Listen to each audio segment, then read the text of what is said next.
नमस्कार. मागील लेक्चरमध्ये आपण व्यावसायिक पर्यावरण म्हणजे काय आणि व्यावसायिक पर्यावरणाचे अंतर्गत घटक याबाबत चर्चा केलेली आहे. आजच्या लेक्चरमध्ये आपण व्यावसायिक पर्यावरणाचे बाह्य घटक या संदर्भात चर्चा करणार आहोत. व्यावसायिक पर्यावरणाचे जे बाह्य घटक आहेत त्या बाह्य घटकांची विभागणी सूक्ष्मलक्षी घटक आणि समग्रलक्षी घटक या दोन भागामध्ये केलेली आहे. त्यातील पहिला जो घटक आहे सूक्ष्मलक्षी घटक, याच्यामध्ये एकूण 5 घटक समाविष्ट करण्यात आलेले आहेत. अंशलक्षी घटक हे उत्पादन संस्थेच्या प्रत्यक्ष कामगिरीशी संबंधित असल्याने यांना कृतीशील घटक असे म्हणतात. म्हणजे प्रत्यक्ष कृतीशी संबंधित असणारे हे अंशलक्षी घटक आहेत, म्हणून त्यांना कृतीशील घटक म्हटलेलं आहे. उत्पादन संस्थेच्या कामगिरीशी प्रत्यक्ष संबंधित असल्याने या घटकांचा कंपनीच्या कामकाजावर मोठ्या प्रमाणात परिणाम होत असतो. यामध्ये प्रामुख्याने पुरवठादार आहेत, बाजारातील मध्यस्थ आहेत, स्पर्धक आहेत, ग्राहक आहेत, नागरिक आहेत इत्यादी सर्व घटकांचा समावेश हा अंशलक्षी घटकांच्यामध्ये केलेला आहे. कारण हे अंशलक्षी जे घटक आहेत ते अंशलक्षी घटक प्रत्यक्षात जी उत्पादनाची प्रक्रिया चाललेली असते त्या उत्पादनाच्या प्रक्रियेशी निगडीत असते. म्हणजे कच्चा माल खरेदी करण्यापासून तयार झालेला पक्का माल विक्री करण्यापर्यंतची जी सगळी प्रक्रिया आहे त्या प्रक्रियेशी निगडीत असणारे हे अंशलक्षी घटक आहेत, म्हणून ह्या घटकांना कृतीशील घटक असे म्हटलेलं आहे. त्यातील पहिला मुद्दा आहे पुरवठादार. पुरवठादार हा अंशलक्षी घटकातील एक महत्त्वाचा शक्तिमान घटक आहे. यामध्ये कच्चा माल पुरवणारे घटक आणि कंपनीच्या इतर घटकांचा समावेश होतो. कंपनीच्या बिनशर्त व कार्यक्षम कार्यपद्धतीसाठी विश्वासार्ह पुरवठादार हा घटक महत्त्वाची भूमिका पार पाडतो. पुरवठ्याबाबत अनिश्चितता असल्यास कंपनीला कच्च्या मालाचा साठा व्यवस्थेवर खूप खर्च करावा लागतो. कारण पुरवठ्याबाबतीनं जर समजा अनिश्चितता असेल, म्हणजे निश्चित अशा कालावधीसाठी पुरवठा कंपनीला मिळत नसेल तर कच्च्या मालाचा साठा या व्यवस्थेवरती त्या कंपनीला किंवा उद्योग संस्थेला खूप मोठ्या प्रमाणात खर्च करावा लागतो. प्रामुख्याने भारतातील कारखान्यामध्ये कच्च्या मालाचा देशांतर्गत साठा 3 ते 4 महिन्यांसाठी ठेवावा लागतो, तर आयात मालाचा साठा 9 महिन्यांसाठी ठेवावा लागतो. म्हणजे जो देशांतर्गत कारखाने आहेत त्या कारखान्यासाठी आवश्यक असणारा जो कच्चा माल आहे तो आपल्या देशामध्ये 3 ते 4 महिन्यांसाठी पुरेल एवढा ठेवावा लागत आहे. आणि आयात जो कच्चा माल आपण आणणार आहे तो किमान 9 महिने पुढील कालावधीसाठी पुरेल एवढा ठेवावा लागतो. कारण अनिश्चितता मोठ्या प्रमाणामध्ये असते आणि एकाच पुरवठादारावर अवलंबून राहणे हे कंपनीच्या दृष्टीने धोक्याचे असते. कारण संप, टाळेबंदी किंवा उत्पादनातील कोणताही अडथळा कंपनीच्या एकूण कामकाजावर अनिष्ट परिणाम करतो. म्हणून पुरवठ्याचे विविध मार्ग कंपनीने स्वीकारावेत, कारण त्यामुळे धोक्याचे प्रमाण हे कमी होणार असते.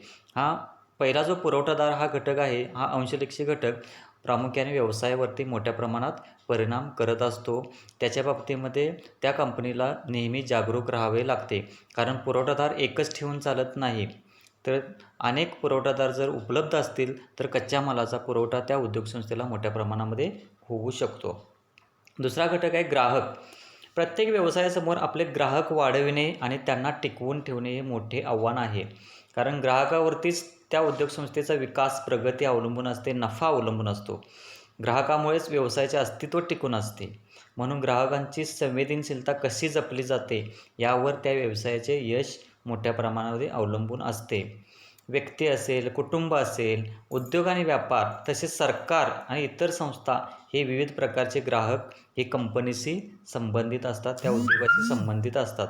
ग्राहकांच्या या सर्व प्रकारच्या हिताची जपणूक त्या उद्योगसंस्थेला करावी लागते. कारण जर ग्राहक उपलब्ध असेल तरच त्या उद्योगसंस्थेच्या मालाला मागणी येणार. जर मागणी आली तरच त्या उद्योगसंस्थेचे मोठ्या प्रमाणात उत्पादन घेऊ शकेल, नफा मिळू शकेल.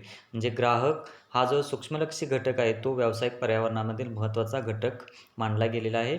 कारणच ग्राहकांच्या वरतीच त्या उद्योगसंस्थेचे यश अवलंबून असते. तिसरा मुद्दा आहे स्पर्धक. एखाद्या उद्योगसंस्थेचे स्पर्धक म्हणजे केवळ त्याच प्रकारच्या वस्तूंचे उत्पादन करणारी संस्था नव्हे, तर ग्राहकांच्या उत्पन्नाशी भेदात्मक स्पर्धा करणाऱ्या सर्व प्रकारच्या संस्था आहेत. म्हणजे ग्राहकांना आकर्षित करणाऱ्या ज्या वेगवेगळ्या संस्था आहेत त्या सर्व संस्था एकमेकाशी स्पर्धा करत असतात. म्हणजेच काय, समजा एखादी टी व्ही उत्पादन करणारी कंपनी आहे, त्याचीच केवळ टी व्ही उत्पादक कंपनीबरोबर त्याची स्पर्धा नसते, तर त्याचबरोबर बाजारपेठेमध्ये येणाऱ्या दुचाकी वाहनांच्या कंपन्या असतील, रेफ्रिजरेटर्स कंपन्या असतील, बचत व गुंतवणुकीला चालना देणाऱ्या कंपन्या असतील, इतर बँका आहेत, या सर्वांच्या बरोबर प्रामुख्याने एका कंपनीची स्पर्धा असते. म्हणजे ग्राहक आकर्षित करण्यासाठी कंपनीला अपेक्षित स्पर्धा करावीच लागते, कारण ह्या स्पर्धेशिवाय ती उद्योगसंस्था बाजारपेठेमध्ये टिकून राहू शकत नाही आणि ह्याचा विचार त्या उद्योगसंस्थेला जाणीवपूर्वक करावा लागतो. चौथा मुद्दा आहे बाजारातील मध्यस्थ. कंपनीच्या विक्री व्यवहारावर आणि एकूणच व्यावसायिक उलाढालीवर परिणाम करणारे महत्त्वाचे घटक म्हणजे बाजारातील विविध प्रकारचे मध्यस्थ होय. कारण या मध्यस्थाशिवाय कच्चा माल ते पक्का माल ही सगळी जी प्रक्रिया आहे ती मध्यस्थाच्या मार्फतच चाललेली असते. हे घटक कंपनीला आपल्या वस्तूंचे वाटप अंतिम ग्राहकांच्यापर्यंत पोहोचवण्यासाठी उत्तेजन देत असतात. यामध्ये मध्यस्थ, व्यापारी, बाजारातील संशोधन संस्था, प्रसारमाध्यमे, सल्लागार संस्था तसेच वित्तीय सेवा पुरवणाऱ्या मध्यस्थ संस्था याबाबत कार्यरत राहून कंपनीचा व्यावसायिक धोका कमी करण्यास मदत करतात. म्हणजे हे जे मध्यस्थ आहेत, व्यापारी आहेत, कच्चा मालाचा पुरवठा करणारे व्यक्ती आहे, विविध संशोधन संस्था बाजारपेठेमध्ये स्थापन झालेल्या आहेत, प्रसारमाध्यमे आहेत, त्या उद्योगसंस्थेला सल्ला देणाऱ्या सल्लागार संस्था आहेत, हे सर्व जे मध्यस्थ आहेत त्या मध्यस्थांच्या मार्फतच कंपनीचे कार्य, उद्योगसंस्थेचे कार्य चाललेले असते. कारण त्यांना कच्चा माल आणल्यानंतर तो तयार झालेला जो पक्का माल आहे तो पक्का माल बाजारपेठेमध्ये विक्री करेपर्यंत म्हणजे अंतिम ग्राहकांच्यापर्यंत तो पोहोचेपर्यंत अनेक मध्यस्थ या ठिकाणी कार्यरत असतात. आणि अंशलक्षी घटकामधील शेवटचा मुद्दा आहे तो वित्त पुरवठादार. कंपनीला वित्त पुरवठा करणारा घटक हा कंपनीच्या अंशलक्षी परिस्थितीतील महत्त्वाचा घटक आहे.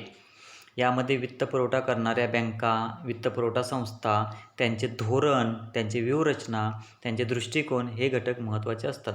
म्हणजे कोणत्या आधारावरती या संस्था वित्त पुरवठा करत आहे, त्यांचे धोरण काय आहे, त्या वित्त पुरवठा करणाऱ्या बँकांची व्यूहरचना काय आहे, ह्या सगळ्या घटकांचा परिणाम हा उद्योगसंस्थेच्या उत्पादनावरती घडून येत असतो. कारण उद्योगसंस्थेला आवश्यक असणारा वित्त पुरवठा हा या संस्थांच्या माध्यमातून, बँकांच्या माध्यमातून त्या उद्योगसंस्थेला होत असतो. अशा पद्धतीने हे सूक्ष्म किंवा अंशलक्षी जे घटक आहेत त्यांचा एकूण व्यवसायावरती परिणाम घडून येत असतो आणि त्यांना खूप महत्त्वाचे स्थान प्राप्त झालेले आहे. कारण प्रत्यक्षात उत्पादन संस्थेची जी उत्पादन प्रक्रिया असते ती उत्पादन प्रक्रियेशी निगडीत असणारे हे सूक्ष्म किंवा अंशलक्षी घटक आहेत. या बाह्य घटकामधील पुढचा जो मुद्दा आहे, दुसरा मुद्दा, तो स्थूल किंवा समग्रलक्षी घटक. बाह्य पर्यावरणविषयक घटकामधील अंशलक्षी घटकांबरोबर समग्रलक्षी आर्थिक घटकही प्रभावी ठरतात. हे घटक वेगवेगळ्या संधी निर्माण करून कंपनीवर प्रभाव टाकत असतात. या घटकावर तुलनेने नियंत्रण ठेवता येत नाही, त्यामुळे हे घटक कंपनीला कितपत सुसह्य होतात यावर त्या कंपनीचे यश अवलंबून असते. म्हणजे समग्रलक्षी घटक जे आहेत ते प्रत्यक्षात उत्पादन प्रक्रियेशी निगडीत असणारे घटक आहेत, सूक्ष्मलक्षी घटक. परंतु समग्रलक्षी घटक हे जे बाह्य घटक आहेत ह्या बाह्य घटकांच्यावरती त्या उद्योगसंस्थेचे नियंत्रण नसते. त्यामुळे हे घटक कितपत त्या उद्योगसंस्थेला सुसह्य ठरतील, योग्य ठरतील त्यावर त्या कंपनीचे यश अवलंबून असते. त्यातील पहिला मुद्दा आहे आर्थिक घटक. आर्थिक वैशिष्ट्ये आणि आर्थिक धोरणे यांचा व्यावसायिक धोरणावर मोठा परिणाम होत असतो.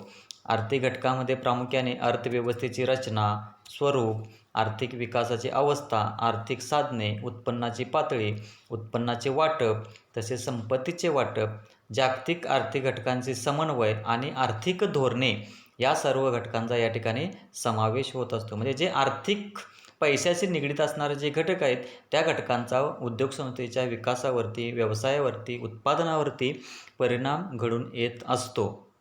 म्हणजेच काय, तर आर्थिक विकासाची अवस्था काय आहे, आर्थिक साधने कोणती उपलब्ध आहेत, आपल्या अर्थव्यवस्थेची रचना काय आहे, स्वरूप काय आहे, देशातील लोकांच्या उत्पन्नाची पातळी काय आहे, उत्पन्नाचे वाटप कशा पद्धतीने झालेले आहे, संपत्तीचे वाटप कशा पद्धतीने झालेले आहे, या सर्व घटकांचा परिणाम हा प्रामुख्याने उद्योगसंस्थेच्या उत्पादनावरती घडून येत असतो. दुसरा मुद्दा आहे सामाजिक किंवा सांस्कृतिक घटक. सामाजिक किंवा सांस्कृतिक घटकमध्ये सामाजिक रचना आणि समाजाची संस्कृती या घटकांचा प्रभाव हा बाजारात येणाऱ्या उत्पादनाचा प्रकार किंवा उत्पादनाचे वस्तू त्याचे मूल्य, व्यवसाय संघटन, त्याचे नियंत्रण इत्यादीवरती होत असतो. तर व्यावसायिक कार्याचा सामाजिक पद्धतीवरती देखील परिणाम होत असतो. म्हणजे व्यावसायिक संघटना कोणती आहे, तिची व्यावसायिक कार्ये काय आहेत, नवनिर्माण क्षमता काय आहे, माहितीचा विकास कशा पद्धतीने झालेला आहे, त्यानंतर नव्या कल्पनांचा प्रचार इत्यादींचा समाजावरती परिणाम होत असतो आणि ह्या बाह्य घटकांचा व्यवसाय संस्थेला स्वीकार करावा लागतो. म्हणजे सामाजिक सांस्कृतिक घटकांचा देखील या ठिकाणी उद्योग संस्थेला विचार करावा लागतो. म्हणजे एखाद्या वस्तूची निर्मिती करण्याचं त्याचे मूल्य, समाजावरती त्याचा काय प्रभाव पडणार आहे, उद्योग संस्थेची व्यवसायाची जी कार्ये आहेत किंवा या एखाद्या उद्योग संस्थेची नवनिर्माण क्षमतेच्या आधारे नवीन वस्तू निर्माण केलेल्या आहे, नवीन कल्पनांचा प्रचार केलेला आहे, त्याचा समाजावरती काय परिणाम होतो याचा देखील या ठिकाणी विचार करणे गरजेचं आहे. तिसरा मुद्दा, लोकसंख्या विषयक घटक. व्यवस्थापनामध्ये व्यक्ती आणि बाजारपेठेमध्ये ग्राहक समाविष्ट असल्याने व्यवसाय किंवा कंपनीच्या कार्यपद्धतीत लोकसंख्याविषयक घटकाला महत्त्वाचे स्थान प्राप्त झालेले आहे.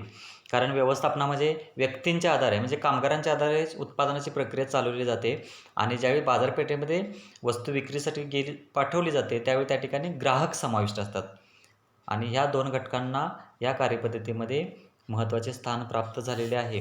बाजारपेठ म्हणजेच ग्राहक, याचा अर्थ बाजारातील मागणी ही लोकसंख्या आणि लोकांच्या वैशिष्ट्यावर अवलंबून आहे. मग लोकांचे वैशिष्ट्य काय आहे, तर लोकसंख्येचे आकारमान काय आहे, लोकांच्या उत्पन्नाची पातळी काय आहे, ग्राहकांच्या आवडीनिवडी काय आहेत, ग्राहकांचा दृष्टिकोन कसा आहे, या सर्व घटकांचा लोकसंख्येच्या वैशिष्ट्यामध्ये समाविष्ट होतो. म्हणून बाजार रचनेमध्ये लोकसंख्या या घटकाला फार महत्त्व आहे. लोकसंख्याविषयी घटकांचा व्यवसायावरती फार मोठा परिणाम घडून येत असतो. कारण ग्राहक जर उपलब्ध नसतील तर वस्तूचे उत्पादन करून काहीच फायदा नाही. आणि ग्राहक जर चांगल्या पद्धतीने उपलब्ध असतील, लोकसंख्येचे आकारमान जास्त आहे, लोकांच्या उत्पन्नाची पातळी चांगली आहे, लोकांच्या आवडीनिवडी चांगल्या झालेल्या आहेत, लोकांचा दृष्टिकोन ग्राहकाभिमुख म्हणजे बाजारपेठाभिमुख बदलत चाललेला आहे, तर या सर्व घटकांचा उद्योग संस्थेच्या विकासावरती, व्यवसायावरती, उत्पादनावरती चांगला परिणाम घडवून आणत आहेत. म्हणजे लोकसंख्याविषयक घटक देखील, हे जे बाह्य घटक आहेत ते बाह्य घटक देखील व्यावसायिक पर्यावरणाच्या बाह्य घटकांचा एक महत्त्वाचा भाग बनलेले आहेत. राजकीय व सरकारी घटक. आर्थिक आणि व्यावसायिक धोरणे ही राजकीय आणि सरकारी घटकामार्फत निश्चित केली जातात. म्हणजे देशाची जी आर्थिक धोरणे आहेत किंवा व्यवसायाशी संबंधित असणारी जी धोरणे आहेत ती प्रामुख्याने राजकीय व सरकारी घटकामार्फतच निश्चित केली जातात. त्यामुळे व्यवसायाच्या प्रगतीच्या दृष्टीने राजकीय घटक हा महत्त्वाचा आहे. राजकीय धोरणांचा, शासकीय धोरणांचा प्रभाव प्रामुख्याने आर्थिक धोरणावर होत असतो. त्यामुळे भारताला 1991 नंतर आर्थिक सुधारणा कार्यक्रम राबवून आर्थिक धोरणात क्रांतिकारक बदल करण्यात आले. म्हणजे 1991ला जे नवीन आर्थिक धोरण स्वीकारले, LPG, उदारीकरण, खाजगीकरण, जागतिकीकरण, हे जे नवीन धोरण स्वीकारले ते नवीन धोरण हे हाच उद्योग व्यवसायाशी निगडीत असणाराच भाग आहे. म्हणजे आपली अर्थव्यवस्था जागतिक अर्थव्यवस्थांशी जोडली गेली. म्हणजेच काय, तर राजकीय आणि सरकारी घटकांचा देखील या उद्योग व्यवसायांच्या विकासावरती, उत्पादनावरती परिणाम करणारे घटक आहेत. नैसर्गिक घटक. विविध व्यवसायामध्ये ज्या ज्या साधनांचा वापर केला जातो त्या सर्वांचे उगमस्थान आणि सामर्थ्य नैसर्गिक घटकामध्ये असते. नैसर्गिक घटकामध्ये प्रामुख्याने कच्चा माल येतो, विविध ऊर्जा साधने येतात, जी मानवी जीवनाच्या प्रत्येक कृतीशी नैसर्गिक घटक संबंधित आहेत. संसाधनांची उपलब्धता ही समाजातील व्यवसायाच्या विकासासाठी आवश्यक असणारा मूलभूत घटक आहे. नैसर्गिक साधनांची देणगी, हवामान, वातावरणाची स्थिती, विशिष्ट प्रदेशाची स्वाभाविक रचना इत्यादी भौगोलिक व पर्यावरणविषयक घटक व्यवसायाशी संबंधित असतात. भौगोलिक व पर्यावरणविषयक घटक उद्योगाच्या ठिकाणावर म्हणजे त्याच्या स्थानावर प्रभाव पाडत असतात. म्हणजे जेथे कच्चा माल विपुल प्रमाणामध्ये आणि स्वस्त आहे अशा ठिकाणी प्रामुख्याने अशा परिसरामध्ये उद्योगांची वाढ झालेली आपल्याला पाहावयास मिळते. म्हणजेच काय, तर नैसर्गिक साधन संपत्ती किंवा नैसर्गिक घटक देखील उद्योग व्यवसायाच्या विकासावरती, त्यांच्या वाढीवरती परिणाम करत असतात. आणि शेवटचा मुद्दा आहे तंत्रविषयक घटक. उत्पादन संस्थेच्या आणि देशाच्या आर्थिक आणि सामाजिक विकासातील महत्त्वाचा घटक म्हणजे तंत्रज्ञान होय. कारण तंत्रज्ञानाच्या आधारेच नवनवीन यंत्रे बाजारपेठेमध्ये येऊ शकतात, नवनवीन उत्पादन साधने बाजारपेठेमध्ये येऊ शकतात, नवनवीन वस्तू बाजारपेठेमध्ये येऊ शकतात. ह्या ज्या वस्तू नवीन येणार आहेत त्या नवीन वस्तूंचा प्रभाव बाजारपेठेमध्ये होत असतो आणि या तंत्रज्ञानामध्ये यंत्रे आणि नवीन विचारसरणीचा समावेश असतो. म्हणजे नवनवीन यंत्रे येणार, नवनवीन विचारसरणीच्या वस्तू बाजारपेठेमध्ये येतील आणि समाजातील प्रश्नांचे निराकरण करण्यासाठी आणि आर्थिक प्रगतीला चालना देण्यासाठी तंत्रज्ञान उपयुक्त ठरते. म्हणजे आर्थिक प्रगती जर घडवून आणायची असेल तर प्रत्येक वेळी नवीन नवीन तंत्रज्ञान त्या उद्योगसंस्थेने स्वीकारले गेले पाहिजे. नवीन वस्तू येईल, नवीन उत्पादन पद्धती येईल आणि याच्या शोधामुळे काय होईल तर उत्पादनामध्ये वाढ होईल आणि उत्पादनामध्ये वाढ झाली तर त्याचा फायदा त्या उद्योगसंस्थेला होऊ शकणार आहे. आणि कमी खर्च करणारी जर नवनवीन उत्पादन साधनसंपत्ती आली तर खर्चामध्ये सुद्धा काटकसर होईल आणि त्याच्या आधारे मग ती उद्योगसंस्था नफ्यामध्ये चालू शकेल. अशा पद्धतीने व्यावसायिक पर्यावरणाचे हे काही बाह्य घटक आहेत. जसे अंतर्गत घटक अभ्यासले त्याच पद्धतीने हे बाह्य घटक आहेत आणि या बाह्य घटकांचे प्रामुख्याने 2 भागामध्ये विभागणी केली. सूक्ष्मलक्षी अर्थशास्त्राचे घटक आणि समलक्षी अर्थशास्त्राचे घटक.